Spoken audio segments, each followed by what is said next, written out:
நேரத்தில் பார்த்தீங்கன்னா நம்ம மனசுக்கு தெரியும், நல்லாவே தெரியும் ஒரு விஷயம் நமக்கு கிடைக்காது அப்படின்னு. ஆனால் கிடைக்காதுன்னு தெரிஞ்சு அந்த வழியை நம்ம ஏற்றுக்கிட்டு அந்த வழியோடு நம்ம வாழ்ந்துக்கு இருப்போம். கிடைக்காதுடா அப்படின்னு கன்ஃபார்ம் தெரியும். அதை மீறி நம்ம போராடி பார்ப்போம். அது என்னதான் போராட்டம் பண்ணாலும் அது வந்து நம்ம அந்த விஷயம் வந்து நம்மளை இக்னோர் பண்ணிக்கிட்டே இருக்கும்.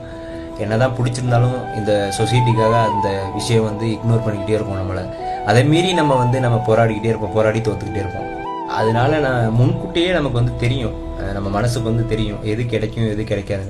கிடைக்காது அப்படின்னு ஃபீல் பண்ணுற விஷயத்துக்கு கண்டிப்பாக போராடாதீங்க, அது கண்டிப்பாக கிடைக்காது.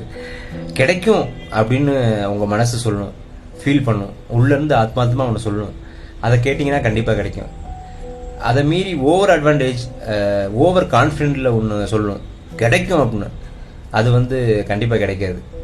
கிடைக்கும், எல்லாம் பாசிபிளாக இருந்தால் கிடைக்கும் அப்படின்னு ஒரு ஃபீல் வரும், அது மட்டும்தான் கிடைக்கும்.